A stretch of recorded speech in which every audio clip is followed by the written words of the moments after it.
We got 4 commands: feet, squeeze, sink, and hands. So we're gonna take you through each phase right here just to get the baseline fundamentals.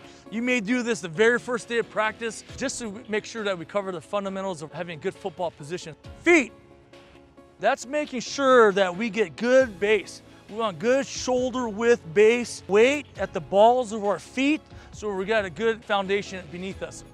Squeeze, squeeze, emphasizing having a big chest. So in our tackling and our blocking, we want to have good surface area. We want to protect our back. Sink, sink is bending your knees, getting a good knee bend, getting a good football position right there, okay? This is where the power is at in blocking. The power is at in the feet and exploding through the hips. So we don't want to bend our waist necessarily. We want to bend our knees. That's where the power is at. Hands. And when we talk about hands, we want to get in a good football position. We don't want to coach out robots. We want to get a good, comfortable football position where we've got our hands ready. We're in our tackling where we're able to throw our uppercuts. And so this is our breakdown position. Feet. Good, good base, good shoulder width base. Squeeze. Good chest. Sink. Good power. Hands. Good job. Feet. Good shoulder width base. Weight at the balls of our feet. Squeeze. Squeezing back with our shoulders, creating a big chest, big contact area. Sink. Bending your knees, getting a good knee bend. This is where the power is at, exploding through the hips. Hands. Hands ready. This is the breakdown position.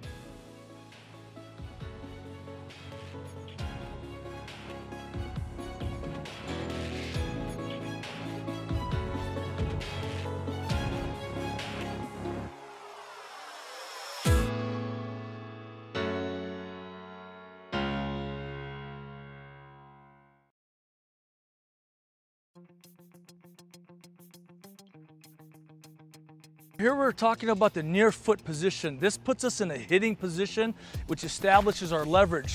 Big thing in getting our near foot position is this. We want to get in a good striking position by getting our near foot up. That establishes our leverage and also establishes power. And also, as you will see later on, getting our near foot up allows us to maintain our leverage.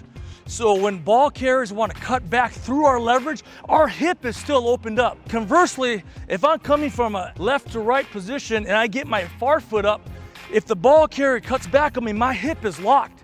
Therefore, I'll lose my leverage, and that's where most of the missed tackles happen. So as we're coming, we'll work later on in our other drills where as we work to our near foot, I got power, and if he wants to cut back on me, my hip is opened up to maintain our leverage. So that's why we get on our near foot, for power, but also to maintain your dominate your leverage. We're already in our breakdown position, our athletic position that we just talked about, and I'm gonna give you some commands. We're gonna step with our right foot. Right foot, good. We want to have good power. This is about delivering good contact and establish a good power. By getting our near foot, we get our near shoulder, getting ready to strike the ball carrier. Right foot, there you go, good. Now the ball carrier is going to be on this side of the defender.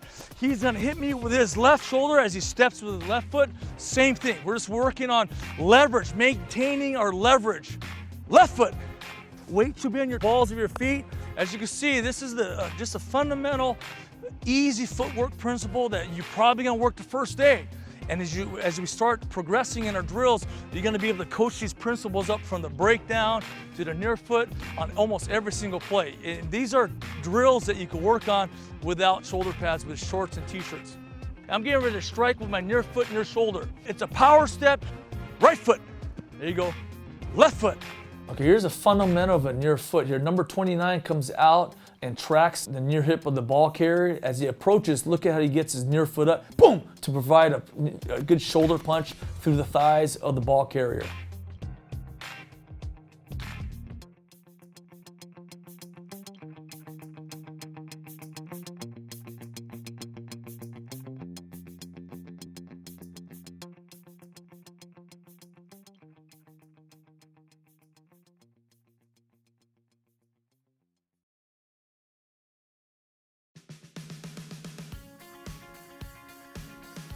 Now we're working on a fundamental swoop. What's swoop? Swoop is basically getting a good football breakdown position with a left foot lead or a right foot lead. And as we run, and this is about maintaining and dominating and owning our leverage. So our athletes are gonna either take a left foot lead or right foot lead swoop in order to work both fundamentals on both sides. We're gonna start off with a left foot, set, hit, run, swoop, swoop, swoop, swoop, freeze. Good, so we got our left foot up. It may be a little bit more square, which is fine. As long as the left foot is up, that's crucial. Good, good. And you're getting ready to make the hit on the ball carrier. This is with the shoulder that they're gonna hit with their left shoulder. That's important that we understand that, boom, I'm coming with my left. I got a great tackling plan because I'm getting ready to hit with my left shoulder, which is tied into my foot. Now we're going with our right foot lead. That means the ball carrier is coming from this vantage point to their right side. Set, hit, swoop, swoop, swoop, bam. Good, good swoop position here. He's ready to throw his uppercut if he needs to. We're ready, we got good right foot position here. Good job. As you do any drills, coaches, get the player's imagination involved here. These aren't drills just for the sake of drills. Give them a scenario. As I'm running, you're chasing that guy down from the open field. Now you're getting close and now it's time to break down to a swoop position. Teach them. Have their minds involved in exactly why they're doing these things. Remember, coaching is teaching. The greater the teacher you are, the more power he has as a football coach. Set, hit, run, swoop, swoop, swoop, swoop. And the bags are there for power base and making sure the feet don't get too narrow. Swoop, swoop, swoop, swoop, bam. Okay, maintaining, owning, dominating our leverage. Good. Where number 31 has a lot of space. As he gets closer, he gets in a near foot swoop position, is able to track the near hip and then make the appropriate tackle. Right here, finishes off with a thigh and roll tackle.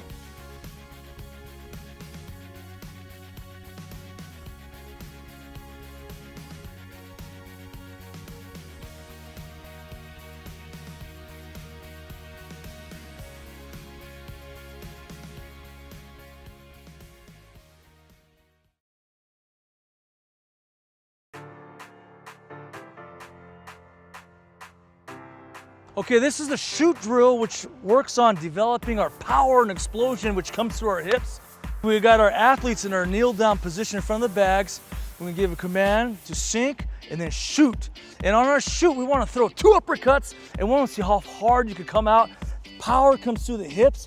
All right, so this is working on the fundamentals of just, as we make contact, exploding through the ball carrier right through our hips, okay? You ready, boys?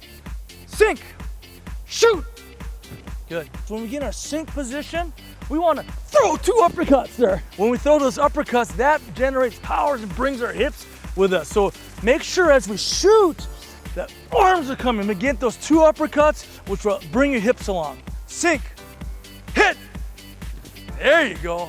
I saw some uppercuts there. Okay, when we do the shoot drill, in particular at the youth level, we may have to teach and train our athletes to be able to be caught by the bag so they still stay in that position and learn to fall properly. So as we work here, we're gonna make sure we get good uppercuts, which will throw our hips into the tackle, and then let's trust the bag to catch us on our landing, okay? Sink, shoot.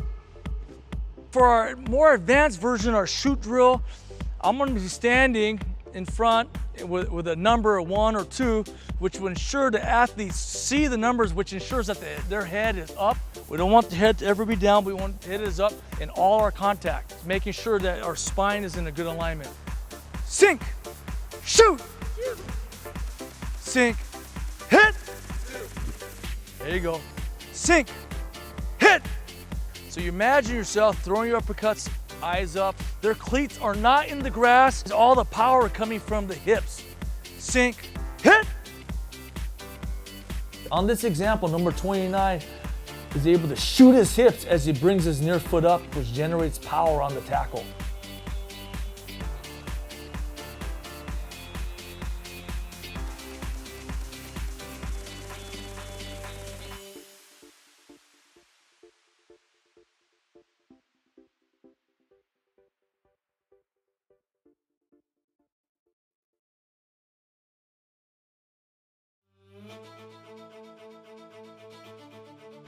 Okay, we're working the rip drill here, and the emphasis of this drill, coaches, is to accentuate the uppercuts. When you bring the uppercuts in, you're working your wrap and emphasizing the hip, and we're gonna uppercuts, wrap, and then drive for 5.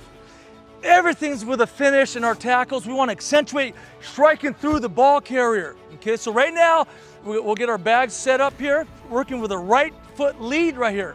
The right foot lead is to accentuate the right shoulder hit. So right now, as you make that hit, I want you to envision yourself striking through with your right shoulder, your right pec area, and we work on our uppercuts, and we wrap and drive for 5. Set, hit, boom.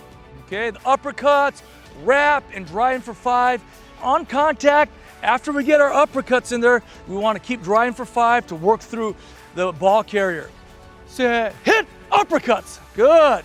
Uppercuts, wrapping and drive for 5, finishing through the ball carrier. All right, here we go. Set, hit, left shoulder hit, drive for 5. Our next drill that we're gonna do, which is emphasizes the uppercuts again, is a more advanced version of this. Now we get a visual ball. I'm gonna bounce the ball to him. Our tackler is gonna give uppercuts, wrap the ball up, and drive for 5. As we know, football is a movement game. Now we're able to incorporate movement with our uppercuts onto the visual ball. Set, hit, boom, there you go. Wrap up, good, nice, there you go. Set, hit, bounce, boom, uppercuts, drive for 5.